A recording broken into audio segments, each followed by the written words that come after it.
So, we finally made it. We survived through arguably the toughest off-season in NASCAR history. So we can finally put all the drama, tragedy, and nonsense behind us because the 2026 season is finally here. Well, kinda. We're still awaiting the final word from Mother Nature on the matter. But still, with all the rule and format changes NASCAR has recently made, this is the most hype I have been for the start of the season in quite a while. So to get you guys up to speed, here's my annual off-season recap where I go over all the notable moves and changes that happened over the course of the off-season so far as the teams are concerned. The rule changes will be discussed in a separate video because this one is already too long as is. This is just me grading the teams off-season and how good or bad they did, if they improved or regressed, and how much I expect out of them. Obviously, not all teams will be included. Some of them will be sticking with their guns and running it back. So I'll just be talking about the ones that made some major moves, okay? Driver related mostly, of course. So with that out of the way, let's start off with Trackhouse Racing. We have already known since the end of June that Daniel Suarez was not going to continue with the team, and the moment the news came out, everyone and their mother knew Connor Silich was taking over that ride. Now, some people will argue that Connor Silich is being rushed, but honestly, I don't see it that way, especially with how historic of a campaign he put together last year in the O'Reilly series. He also has the Rookie of the Year award on lock because, spoilers, he is the only full-time rookie on the field this season, which is a letdown because I really would have loved a Silich versus Corey Heim Rookie of the Year battle. More on that later. But as far as Silich goes, he's taking over Suarez's old team. The only difference is the 99 has been renumbered to 88, which was SBG's previous number, but now he will be using the 97, but it's the same 99 team from last year as far as personnel goes, okay? The only difference is the crew chief, as Randall Burnett, who was Kyle Busch's crew chief last year, will take over those duties. Overall, even though this was a predictable move, it was still the right decision. Suarez had been on the hot seat since around 2023, and replacing him with a younger, more talented driver was a no-brainer. This is a pretty low A-tier move. If the cursor is going to help me with this here. Yeah, let's go. Okay, so this is a low A-tier move, what Trackhouse did, especially with Randall Burnett coming on board.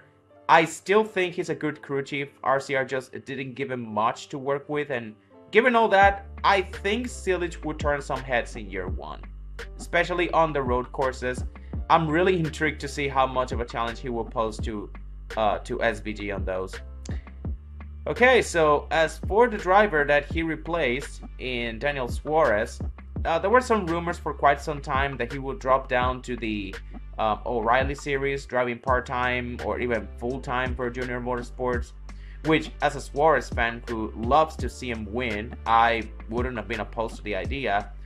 But in the final weeks of October, shortly after Spire Motorsports announced that Justin Haley would no longer continue driving the number 7, people connected the dots and they assumed that Suarez will be replacing him, and lo and behold, those people were right.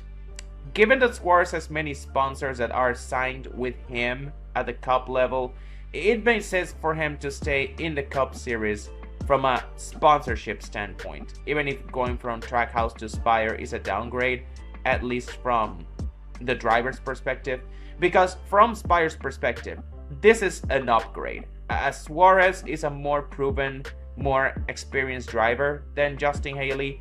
Obviously, the results remain to be seen. Personally, I don't think we're gonna see a notable improvement as far as the results go, especially since he's taken over that 7 car, which has been a complete mess ever since they let go of Rutten Childers. But still, given that Suarez is a better driver than Justin Haley, I feel obligated to put this right into B tier. Obviously, good move, but I don't expect much to come out of it given the current state of that team. And for you guys wondering, no, it looks like Spire won't be rolling with any full-time driver in the Truck Series. Michael McDowell and Josevar have already been confirmed for the season opener, and those guys are Cup drivers. And the only other driver that has been confirmed to make some starts for them is Connor Mosak, who will be running half the season in the number 7. And for Spire, it looks like they will only field 2 full-time entries, the 7 and the 77, so I guess that's that. Which is a bit unfortunate, as there were a couple quality drivers on the market, but anyways. Speaking of guys that were on the market this offseason, Justin Haley, with Suarez replacing him in the number 7 Cup car. This made him a free agent, but it didn't take too long for a team to pick him up. And with that, Justin Haley is taking his talents back to the Truck Series to drive for Kaulig Racing's new operation with Dodge Ram factory support. Now, I don't want to waste much time talking about Kaulig because I got a whole separate video plan about talking about them where I'll be going full in depth what I expect out of that team. And also, they still don't have their full lineup announced. We're still gonna wait and see who wins that race for the seat competition they have going on. But as far as they go, in the Truck Series, because nothing has changed in the Cup Series, AJ and Ty Dillon will return, so my expectations haven't changed for them. As a matter of fact, I think their Cup program will regress for the fact that since Dodge is not approved to run Cup races just yet, they will be forced to stick it out with Chevy for at least 1 more year, and they no longer have the RCR Alliance, so they will be running with essentially no factory support as far as the Cup Series go. Their Truck Series lineup, however, is looking pretty solid, even if, again, we still don't know what the complete lineup's gonna look like. But so far, Brendan Quinn, Justin Haley, Daniel Dye, again, because it's incomplete as of the time I'm recording this video, again, we still have to see who's gonna win the race for the seat. I cannot give Kaulig a complete grade, but as far as what they already have, I'm putting them right in the B tier. So staying in the Cup Series side of things, let's talk about Haas factory team. Now, when it comes to this team, there wasn't any sort of driver movement to speak of. They're bringing back the same 3 guys from last year. Cole Custer in the Cup Series and Sheldon Creed, Sam Mayer in O'Reilly. However, they still underwent a massive shakeup. They're switching from Ford back to Chevrolet, and they're resuming their alliance with Hendrick. Now, I'm not going to focus on the Cup Series side much, as Custer was a sub-30th place guy more often than not last year. That being said, there's a lot of speculation that the new Chevy model will represent an aero advantage, so we could see some improvement on the performance side. That being said, though, given that Chevy is so stacked with about half the field being bow ties, I don't think Haas will be that high up the pecking order, even with the Hendrick Alliance. So for Cole Custer specifically, I'm not expecting much out of him other than a slight improvement in his overall numbers. Down in the O'Reilly series, however, it's a different story, because down there, they were the only competitive Ford team in the garage. And by competitive, I mean capable of competing for wins, running top 5 on a consistent basis. Like, not necessarily winning races, but just always being a factor, being there in contention. And while being with Ford had its perks in its own right, as this guaranteed they were always on top of the pecking order, it also limited them as far as forming partnerships or alliances with other teams. Like, at the time, their only alliance was with RSS Racing, one of the few other Ford teams out there. And those guys are pretty much mid-tier. So while the switch to Chevy would mean they're no longer guaranteed to be the main team, there's 2 things about that.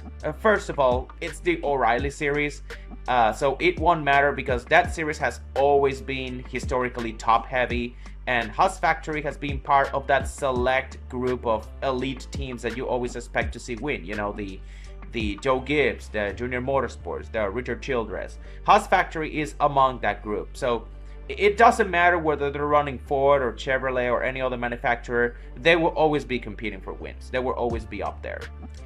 But most importantly, it opens the door for potential new allies, this switch to Chevy. And as a matter of fact, as soon as the switch was announced, Haas Factory also announced that they would continue their partnership with Hendrick down in that series.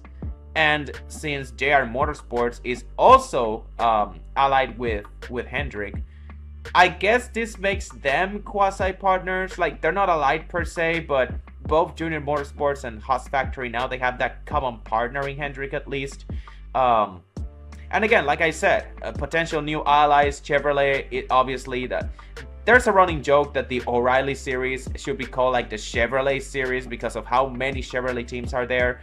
Haas Factory team, they just have a new alliance with Jeremy Clements and the 51 team, which again is interesting because Clements had been in an RCR alliance for the past couple years, but as I'll talk about them later, RCR, they got a couple new teams to fill that void. They started some new alliances.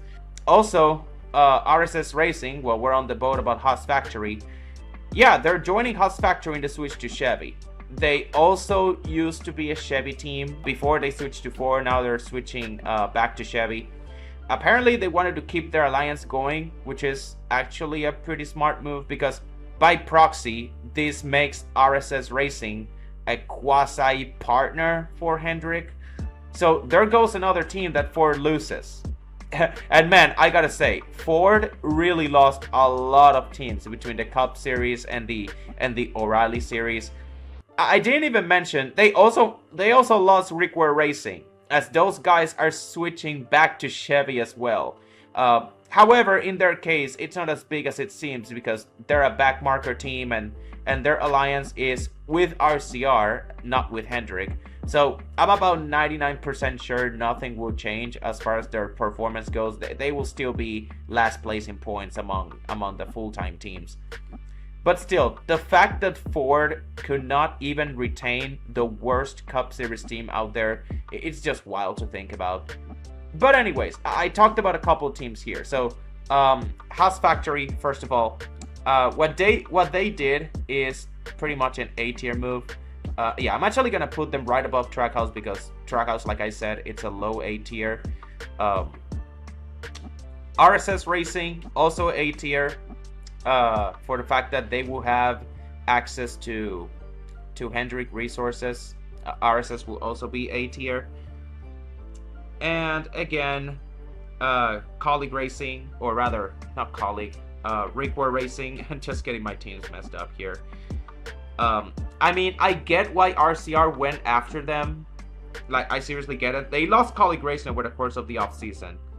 But unfortunately, I don't think both sides will gain much from the other. I feel like this is a little desperation on RCR's side. They just lost Colleague Racing and they wanted a new partner, so they kind of have this alliance with Rickware Racing. But again, I don't think Rickware Racing will gain much from RCR and vice versa. This is just a D tier move. This doesn't really make much sense to me. So yeah, like I said, Ford, as far as the O'Reilly series goes, it's a barren wasteland with no competitive teams whatsoever. The only team remaining that was still competing last year is AM Racing, which was presumably sold to Sigma Performance Services, or SPS Racing for short. For those of you guys who don't know, SPS is an ARCA team that was looking to expand into a higher series. However, just a few days ago, the team just announced that the sale was never finalized and that they will continue their O'Reilly program after all.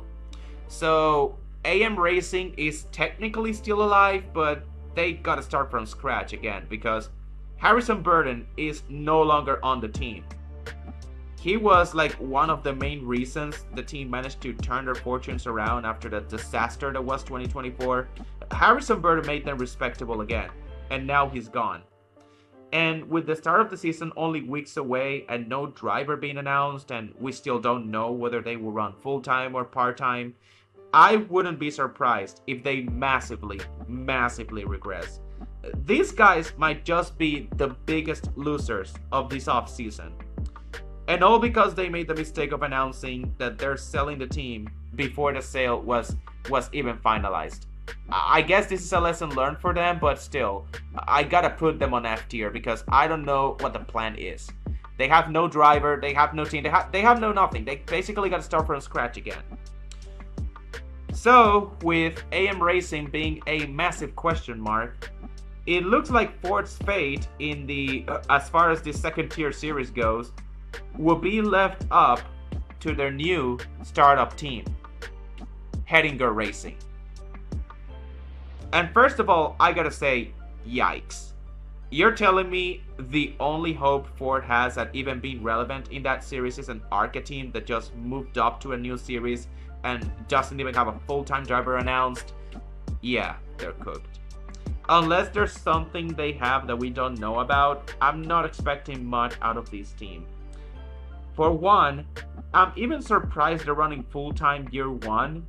But hey, if they think they can survive an entire season and being solid and respectable while doing so, then so be it. I mean, Young's Motorsports did the same thing back in 2024, so why not? Well, a couple things. First of all, Young's Motorsports was a Truck Series team before they moved up in 2024.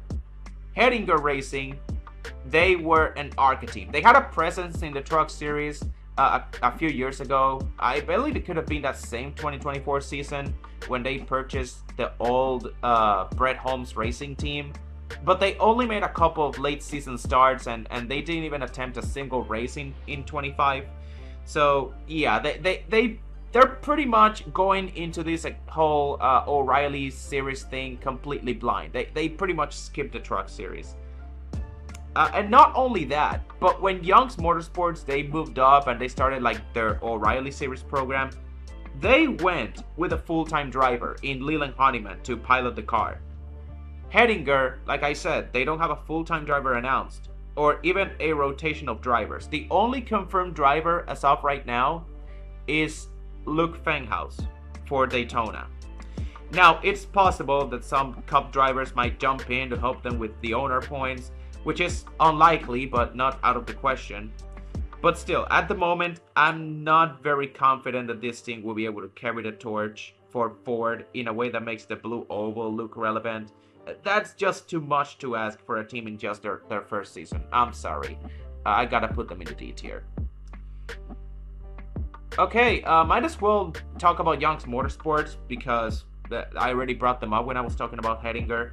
So, Young's Motorsports, they lost Anthony Alfredo, and they will be replacing him with Ryan Ellis. However, Ellis won't be taking over the 42. Instead, he will be driving the 02 as the team has expanded to a 2-car operation. I'm not gonna lie, this is a bit head-scratching, especially since the 42, they don't have a driver announced, but apparently the team is going to continue with the 42 full-time. So, in my opinion, full-time expansion only makes sense if you got the personnel already signed to that team. But at least from my perspective, they got it all backwards because they haven't announced anyone for their flagship car. But then for their second car, they're already set. They got the driver, the sponsorship, and everything.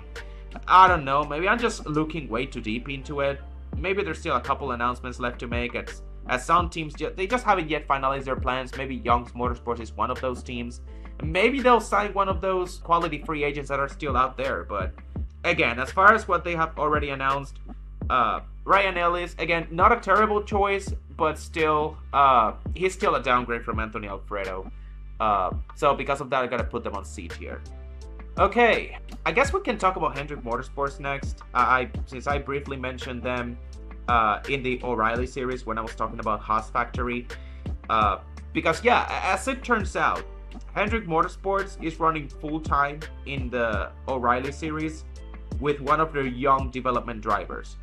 And by that, I mean not having the young prospects race for Junior Motorsports or running a car full-time with like a rotation of all-star drivers like they did back in the 2000s with they had Jimmy Johnson, then they had also Casey Mears driving one of those cars. They brought Mark Martin in for a couple of races. No, the last time they did this was with Kyle Busch back in 2004 when he was a development driver for Hendrick.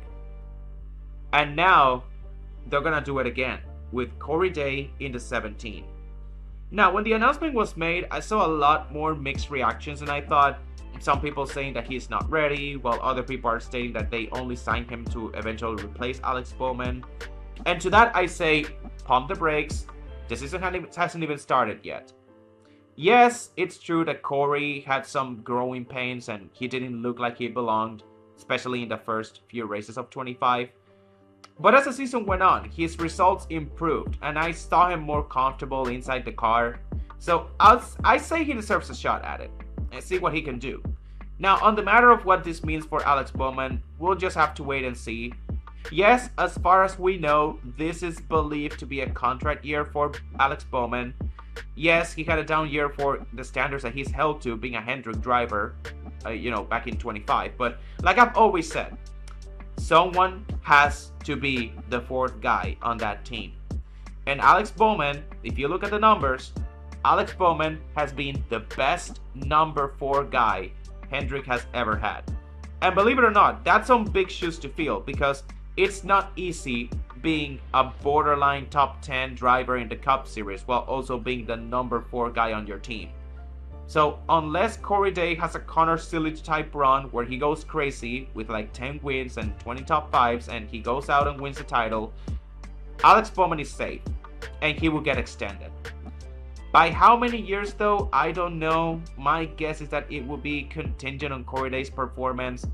As for what I think about the move itself, again, I'm really surprised Hendrick went as far as going full-time in a series where they're usually a part-time operation. And that really shows how much they believe in him. Jeff Gordon especially. As much as I want to put this into A tier though, Corey Day's a rookie, and I have to keep my expectations pretty realistic, so I'm gonna put Hendrick at the top of B tier for now. Okay? Junior Motorsports. Because I talked about Hendrick, let's talk now about the actual Hendrick team in the O'Reilly series. Junior Motorsports made some moves. Of course, Connor Sillage moving up to the Cup Series is gonna leave a massive void that, realistically speaking, they won't be able to fill. That being said, a part of me feels that they could have done better than Raja Caruth. And I mean no disrespect to Raja. He is a very likable guy and a hard worker. He is 100% deserving of his opportunity, don't get me wrong. But from a team perspective, when I look at a young guy who only has 2 Truck Series wins to his name, I immediately think the best I can offer, if I was Junior Motorsports, the most I will give Raja is part-time, half a season's worth of races at most. That's the best I can do. Giving him 23 races in the 88 though, the same 88 team where Connor Sillage won 10 races in, that's a bit too much. Especially since he will fill out his schedule by running the other 10 races with Jordan Anderson Racing. So not only is Raja, in my opinion, being rushed, but he will also be splitting the season, driving 2 different cars for 2 different teams full time. And we've already seen this happen a couple times. Myatt Snyder most recently did this in 2020, and 2 years before that in 2018, Austin Cindric drove 3 cars for 2 different teams. So if those seasons are any indication, Raja is in for one hell of a ride. He will get results and put together some good runs, especially in the 88, but his incident count will be really high and he's gonna rack up a fairly high amount of DNFs. So overall, I'm not as high on Raja as other people are, but I still wish him the best. Also, another move JRM did that I'm not very high on is splitting Carson Kvapil's schedule in half. And by that I mean he would no longer be racing full-time in the number 1 car because apparently Connor Sillage is gonna be making some starts there. Look, personally, I'm not against Cup drivers making starts in the O'Reilly series or the Truck series. I've never really cared about that.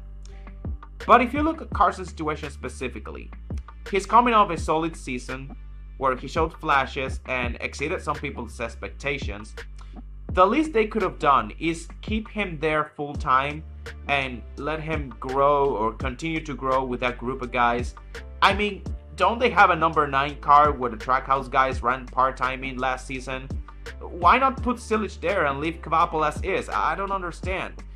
Now, of course, as soon as that announcement was made, Dale Jr. clarified. He said that Kvapil, he would still be running full-time. It's just that he will be splitting the season between the number 1 car and some other team within the Junior Motorsports stable. So essentially, a similar thing to what they're doing with Raja. They're gonna have Carson Kvapil drive 2 different cars for Junior Motorsports. Now, what's the other car gonna be? Aside from number 1, what's the other car gonna be? My educated guess is that he will run the number 9 in the races that he's not in the 1. Because, I mean, every other ride has already been announced for the year. Allgaier is returning full-time in the 7. Sammy Smith is still in the 8. Raja's gonna be in the 88 for 23 races. And then it was already announced that the 4 Hendrick Cup guys, Larson, Chase Elliott, Bowman, William Byron, they will be split in the remaining 10 races. So the 88 is already full. Which again was another missed opportunity, because you could have put Kvapil in there instead to, you know, fill out his schedule in the 88. If he's not gonna be racing the 1, why not the 88? And not only that, but Junior Motorsports, they announced that they will be bringing in Rodney Childers to crew chief that number 1 team specifically. So Carson Kvapil, he won't even reap the benefits of working with a Cup Series crew chief for the entire season. He's just gonna have what? Half a season of Rodney Childers, and then the rest of the way just gonna have to figure it out. Again, I'm not gonna lie, I would have been more hyped for Rodney Childers in the 1 if Carson was the full-time driver. But given that he won't be, and Rodney will have to work with at least 2 different drivers at least, like, again, what's the point? After a pretty stellar and historic 2025 season, I'm not very high on the moves that Junior Motorsports have made for this upcoming season. I feel like they made a step back. I'm putting them on the bottom of C tier. Yeah. Okay, since I briefly mentioned Jordan Anderson Racing when I was talking about Raja, I figure let's talk about the next, because honestly, there's not much to go over with them.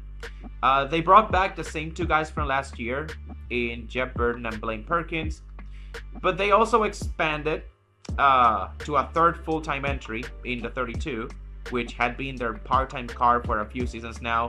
And that 32 is precisely the car that Raja will be making his 10 races to round out his full-time schedule. The 10 races where he won't be running the 88, he will be running them in the 32, the Jordan Anderson. Ross Chastain has also been announced as one of the drivers. He will be making 4 starts there. And I assume that team owner Jordan Anderson will also be running some races. My guess is that he's going to run the super speedways, Daytona, Talladega. They also announced an alliance with RCR, which again, it's pretty weird because I for sure thought that they were already allied with RCR, but I guess I was wrong. If they're announcing an alliance with RCR, I guess I was wrong. But by virtue of the RCR alliance, I guess I gotta put them on B tier, because I guess that represents an improvement for them. If they had Austin Green, I would have put them on A tier. But Austin Green, he got signed to Peterson Racing, or should I say, he's going full-time with Peterson Racing. That would be the correct wording on that. Because the truth is, Austin Green was always signed with Peterson Racing. He's run with them in the Trans Am series, and Peterson had a history of trying to get into NASCAR, but they couldn't until they struck a deal with Jordan Anderson, and where Austin will run some races for them, but his contract was always with Peterson. And now that they finally made the decision to jump full-time, of course, they no longer feel the need to continue that partnership. Although, in saying that, they also announced an alliance with RCR, just like Jordan Anderson. So, in a way, I guess they will continue to be quasi-partners.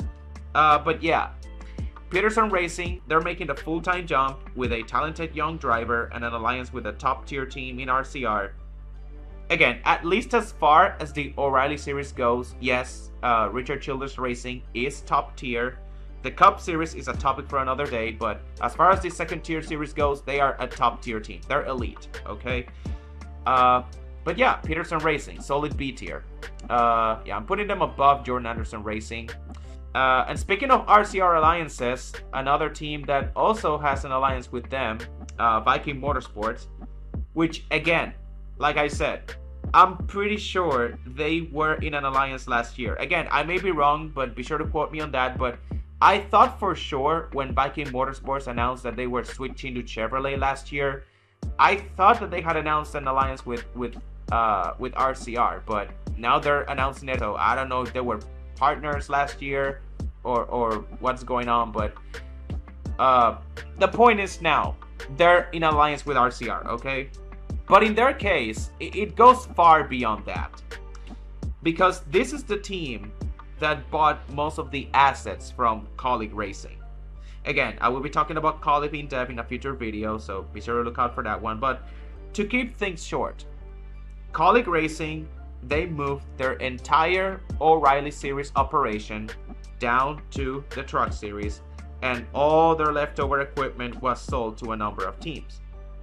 One of those teams was reported to be a massive buyer, but at the time, the name of the team or who they were, the team was not disclosed to the public. Well, turns out that team was Viking Motorsports, because in addition to the RCR alliance, they are also expanding to a two-car operation with Parker Retzlaff and Anthony Alfredo as their drivers. So in other words, they're the new Colleague Racing. And of course, it also explains all of the alliances that RCR has made this offseason, because they also lost Jeremy Clements. If you remember, Jeremy Clements, they now have an alliance with Haas Factory. They're no longer allied with RCR. They lost those two teams, but they have Peterson Racing, they have Jordan Anderson, they have Viking Motorsports, and I guess they have Requare Racing in the Cup Series if you want to count them. But they have made up for those losses quite well, as far as I can say. And for Viking specifically, I gotta say, they have been one of the biggest winners in the offseason. They have Parker Retzlaff, they have Anthony Alfredo, they have colleague level equipment. Obviously, it still remains to be seen by how much they will improve, but with the RCR alliance on top of that, this team, they are going in the right direction. I really like what they are building. So I'm gonna put them right at the top of A tier. Yeah, I said right at the top, like right above Haas Factory. Yeah. Unfortunately, I cannot say the same for Big Machine Racing, because after Nick Sanchez led them to a respectable season where he actually won them a race, and yeah, I was fully expecting Big Machine to retain Sanchez for 2026, and so far that seemed to be the case. I believe they had even announced that they would bring him back for another year. However, not too long after the original announcement was made, the team turns back around and they release him in favor of Patrick Staropoli. And again, no disrespect to Patrick, because he seems like a really nice guy, and I like how he put his racing career on hold to pursue a career in medicine. He became a certified specialist while still racing part-time and then coming back to motorsports full-time. I don't know, that shit just sounds pretty cool. But that being said, I'm sorry. Replacing Nick Sanchez with him is an automatic downgrade.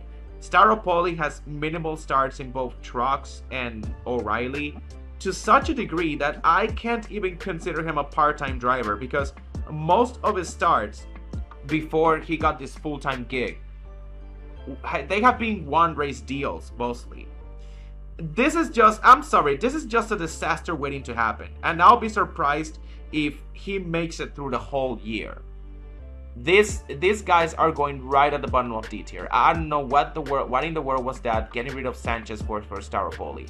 Again, nothing against Patrick Staropoli, but this move just doesn't make sense to me. Another team that I'm not very high on is Alpha Prime Racing.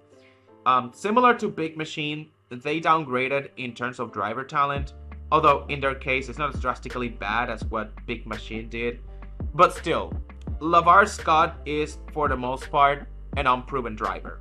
One season of ARCA East 2 seasons in the main ARCA series, and he could not score a single win. He hasn't even made a single truck start. He's been plucked from the ARCA series all the way to O'Reilly with 0 experience in between and 0 wins to his credit in any division. The only reason I'm even barely putting them, the only reason they're going right there, like C tier, but this is like low C tier, just barely above D tier. But the only reason I'm barely putting them above like Big Machine Racing and the like is because they downsized to a 2-car operation. They will be running the 45 car on a part-time basis, or actually not the 45. They're gonna be running the 4, the car that Parker Retzlaff used to run. I guess they're gonna be running the number 4 part-time. Yeah, the 45 is gonna be LeVar Scott full-time. Okay. And again, going back to the topic of LeVar, at least he has a full-time experience in the lower series. And I can also see him grow into a solid driver, which again is more than what I can say for Staropoli. But even then, this is just bottom of C tier to me. They're just barely above D tier to me. Okay, so I just realized this video is running a little bit long, so I'll just do a lightning round and knock some of these smaller teams out of the way, okay? Okay, let's go with SS Greenlight Racing. These guys are keeping their 2-car operation as is. They signed Josh Bilicki full-time to the 07. Garrett Smithley returning for 23 races in the number 0. Cole Custer and Alex LaBay, they're going to be running out the schedule. Again, for a small team, I like these moves as it brings in some sense of stability. And as far as utility drivers go, Josh Bilicki is a decent addition, especially alongside Garrett Smithley. These guys are B tier. Like, a solid B tier. Yeah. Okay. DGM Racing. Next up. They reunite with Josh Williams after a disastrous 2-year stint at Colleague. So he's back full-time in the 92. And there's literally nothing else to report about on this team. They are a 2-car operation, yes, but at this time they haven't announced anything or any plans regarding their second car. Only Mason Maggio has been confirmed for the season opener at Daytona, but everything else is up in the air. But as far as I know, there's still gonna be a 2-car operation. But yeah, they got Josh Williams back, but at this point his stock is pretty low after what happened at Colleague. Yeah, I guess I'm gonna put them on C tier, right above Junior Motorsports but below Young's. Moving down to the truck series now, let's talk about Rackley War. They signed Tony Breidinger to a part-time ride in their second truck after Breidinger had a disastrous season at Tricon. Again, not much else to say, as that's literally the only move they made. But still, given how much Breidinger struggled to put results in a top-tier organization like Tricon, I'm expecting literally nothing out of her, even on a part-time stint. D tier. I might put them above Hedinger, slightly above Hedinger, or nah, it's Tony Breidinger. Nah, D tier. Okay, Nice Motorsports. The only full-time driver they're bringing back is Andres Perez in the 44. Every other driver they have announced will be racing either part-time or on a one-race deal. That being said, they did sign 2 notable drivers. First is ARCA West driver Tyler Wright. He's going to be racing the 42 truck, where it is reported that he will be the anchor driver of the team, as in he'll be the driver that we'll be seeing the most of in that truck. And they also signed the reigning Cars Tour champion Landon Lewis. He will be driving the 45 truck part-time alongside Ross Chastain.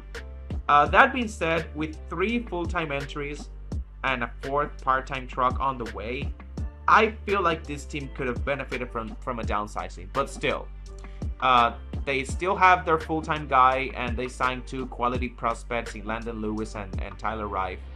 Yeah, top of C tier. So, Hallmark Friesen Racing, Stuart Friesen is back, and so is the 62 truck, which will now be full-time alongside the 52. But again, other than John Hunter Nemechek for Daytona, no other drivers have been announced for that second ride. So I assume this will be another one of those driver rotation type of deals. While I am happy that Stuart Friesen is back in the truck after that scary accident he suffered back in July, because of the fact that the plans for the second truck haven't been finalized yet, I cannot put these guys any higher than C tier. Right above DGM Racing, but below Young's Motorsports. Oh, actually, no, wait. I just realized I skipped Cup Family Racing. Just one season into his return to NASCAR, and Derek Cope has rebranded his team once again for like the millionth time. This time, he is joining forces with fellow small team owner Stanton Barrett, and he is forming Barrett Cope Racing. Unfortunately, the two drivers that produced results for them last year in Leland Honeyman and Thomas Annunziata, they both signed with Nitro Motorsports in ARCA, so this leaves behind a huge void that I don't think they will be able to fill, unfortunately. Carson Ware and Baltasar Leguizamon, they have been confirmed as part of their rotation of drivers for the season. But it looks like this team is shaping up to be one of those back markers that they will rack up a ton of DNQs on the year, unfortunately. Which is really sad because Leland Honeyman, Thomas Annunziata, they showed some promise in that ride, and I was really hoping that team would finally, Derek Cope will finally have a respectable team. But with those two guys now already signed with another team, unfortunately, it looks like he's back to the bottom for them once again. So yeah, they're going right into D tier. Okay, so for real now, we got all of the smaller teams out of the way, okay? Let's talk about Joe Gibbs Racing now. Not the Cup Series team, but the O'Reilly one. I don't have a problem with all three of their guys coming back. Taylor Gray was a given. He looks primed to be JGR's #1 guy this year. Brandon Jones right behind him as a reliable second guy on the team. And even William Sawalich, I actually don't mind him coming back. Yes, he had a rough first half last year, but he put together some solid runs and found some consistency as the season went on. So I'm expecting improvement for Sawalich in year 2. The one guy I have a bit of an issue with is Brent Cruz. He hasn't turned 18 yet, just one part-time season of Truck Series under his belt, and JGR is already throwing him into the 19. The same team that won the owner's title last year. Of course, because of his age, he will miss a handful of races at the start of the year, but once the calendar turns to April, because he turns 18 at the end of March, so once the month of April begins, he's taking over the 19 car full-time. Again, this is another instance of JGR and Toyota just rushing their prospects into situations that they're not experienced enough to handle just yet. Especially since Corey Heim was available, but again, because Ty Gibbs doesn't like him, they passed him off for Brent Cruz instead.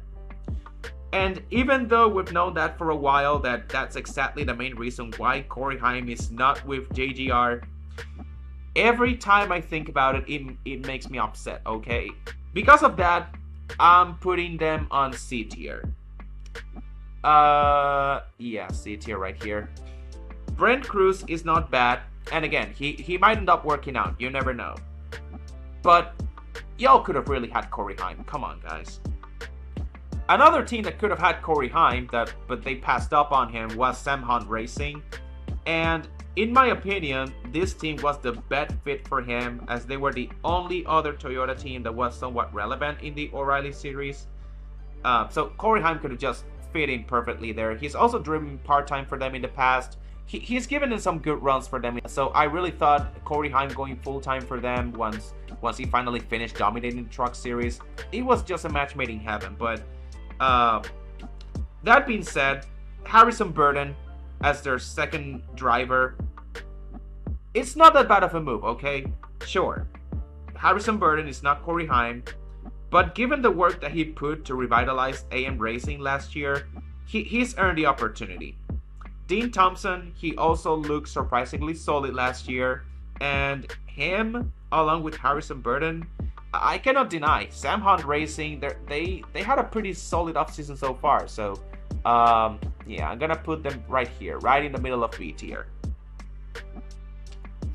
So unfortunately, with no Sam Hunt Racing, no JGR still, unfortunately this leaves Corey Heim stuck in 2311, where it looks like he's gonna be running in the Cup Series part-time, which again is a pretty disappointing outcome. The dude put together a historic Truck Series season and he still can't get a full-time Cup ride because Riley Herbst has money. Seriously, if it was my decision, Riley would have been one and done. But of course, since the lawsuit against NASCAR upper management was going on and they needed some extra cash to pay off the legal fees, of course they had to keep him on for at least one more year. Again, it's upsetting to think about, but hopefully we see Corey Heim full-time in 2027 somewhere. As far as this offseason goes though, yeah, 2311, y'all won the legal battle by forcing NASCAR to settle, but you gotta deal with another 36 races of Riley Herbst. Go figure. Yeah, this is a D tier move. Okay, so moving back to the Truck Series, Tricon Garage, Corey Heim's old team, they have made some strides in the right direction, to the point where I believe they will stay competitive even without him. Because ever since the team became known as Tricon in 2023, all of their wins, literally all of them, were Corey Heim. And it was almost comical. It came to a point where people were wondering what would happen to Tricon once Corey moved up to another series, or who would be the next man up. Well, late last season, we got a glimpse of that. With Gio Ruggiero's win at Talladega, and now with the official announcement that Caden Honeycutt will be taking over the flagship number 11. And all of a sudden, Tricon looks pretty good. Even without Corey Heim, I think they're going to look pretty competitive. Sure, Caden has some big shoes to fill, but let's face it, no one is expecting him to be Corey Heim. No one is expecting him to go out and win 10 races. No one, absolutely no one, will be able to replicate the season that Corey put together last year. That's just too much, okay? All Caden Honeycutt and Gio Ruggiero have to do is carry the torch, win some races, and keep the team competitive. Sure, it would have been all the more sweeter if they had Brent Cruz on board full-time, because they also got rid of Tony Bredinger as well, which is another plus, because even with the sponsorship she brought in, it was not worth all the sub 20th place finishes that she was putting up. So with Tony Bredinger out, there was an opening for Brent Cruz to join. And if he did, Brent Cruz, Caden Honeycutt, and Gio Ruggiero, that would have been an S tier offseason for Tricon. But still, Caden Honeycutt is on the team. No more Tony Bredinger. This is an A tier offseason for Tricon. I gotta put them right up on A tier. Yeah, right here, right towards the top there. Okay, so we got a couple more Truck Series teams left to wrap this up. ThorSport Racing. As usual, ThorSport, they made an offseason shakeup, as they always do. No, they're not switching to Dodge, as funny as that would have been. But this time is because of Matt Crafton's retirement. So I guess this is an acceptable shakeup, as with his retirement, the 88 truck is now vacant. But that being said, they're just not gonna put anyone on that neon yellow Menards ride, as that 88 truck is their flagship ride.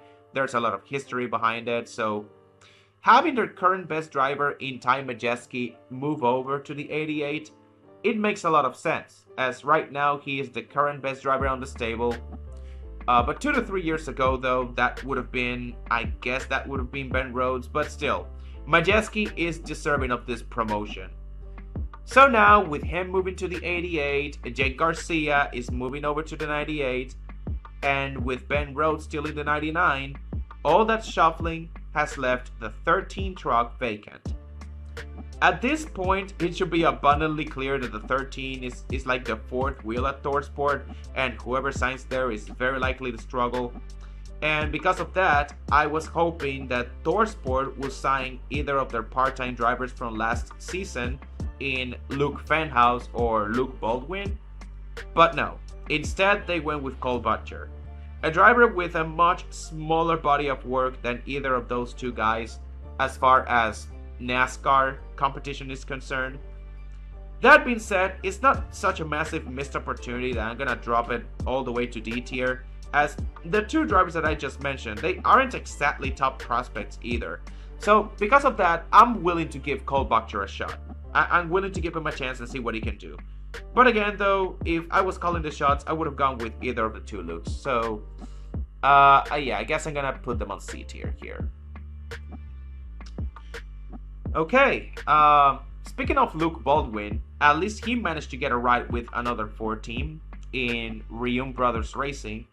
Or should I say Team Rium, because they rebranded. I don't know, man.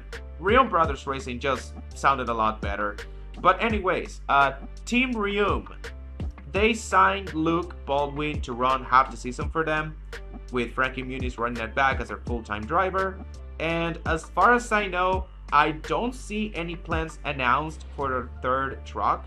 So I'm assuming they downsized and will run that third entry part-time.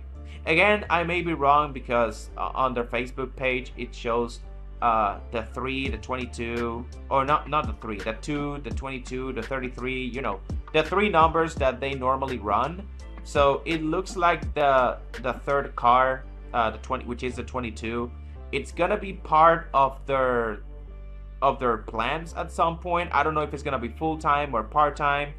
If it's full-time, then those plans haven't been announced yet, but still. As far as the Luke Baldwin move goes, I like it, as they're eyeing a young prospect to go with their already established driver, and they're also leaving room to sign new guys to fill out the schedule. Even if my expectations aren't sky high, I can appreciate a smaller team doing things right. So, Team Rium, yeah, I'm putting them right at the top of C tier, right behind Nice Motorsports. And finally, the last team that made some moves, McAnally Hildeman Racing. Now, I left this team for last because I'm having very mixed feelings about it. Because as far as the truck series is concerned, they made the best and worst move of the offseason. Like, I don't know how that happens. McAnally, they made a home run of a move, and then they followed that up with basically the worst move in the entire offseason. So the good move, though, is that they brought back Christian Eckes, which is really funny when you consider that we're just coming off a season where Corey Heim absolutely laid down the hammer. And now that he's no longer full-time in the series, the one guy that got the better of him in 2024, Christian Eckes, is back. So it's going to be really interesting to see how the rest of the field matches up against Eckes, because he's not going to be in the 19. As Daniel Hemrick, he has already established himself there. So Christian Eckes will instead take over the 91 as Jack Wood's replacement. So he won't be working with the same team or the same crew chief from his stellar 2024 season. But that being said, given his history in the series, I'm sure he will be a contender. I also did not expect Eckes to come back to the trucks after one season in O'Reilly, where he struggled, but he showed some flashes as the year went on. I figured he would try and sign with another team in that series, as, you know, going back to the truck series will be a downgrade as he already has nothing to prove there, but I guess there weren't that many options, so the fact that McAnally managed to snag a guy of his caliber is a massive win. That being said, I can't give this team an S tier because they followed that stellar signing by also bringing in the team killer on board the 81 to replace Connor Mosak. Yeah, I'm talking about Chris Wright. Like, how many times do we have to go through this for people to finally understand that this guy brings absolutely nothing to the team? Not even money, because he wrecks so many cars and gets into so many incidents that all the money he brings is spent on repair bills. My biggest fear is that he ends up single-handedly tanking the team's overall performance, like not just his, but his teammates as well. That being said, I really doubt it because McAnally is arguably the best Chevy team in the truck series, so they will be fine in that front for the most part, but the fact that this is even a question should be enough evidence of how much trouble Chris Wright brings to any team. I guess I should also mention that they brought back Hailie Deegan to run the full ARCA West season for them. Now, this is largely inconsequential because this is a lower regional series, not a NASCAR National Series, so a little bit out of the scope of this video. But I still felt it was worth mentioning because people are making jokes about how she and Chris Wright will sing the team together. And, well, you know, at least for Chris Wright, I understand it. But for Hailie Deegan, I don't see it that way because, again, she got signed to an ARCA West ride, not even an O'Reilly or Truck Series ride. ARCA West. Literally the one series she has won races in as far as the stock car racing goes. She will be fine. She'll be a front runner in that series. She drove with them back in 2018, 2019 when they were still with Toyota, okay? It's not a big deal. Now, my only fear is that they will make the same mistake that Ford did and rush her into the Truck Series with no preparation. And while that's not out of the question, I mean, they did a similar thing with Jack Wood that didn't pan out.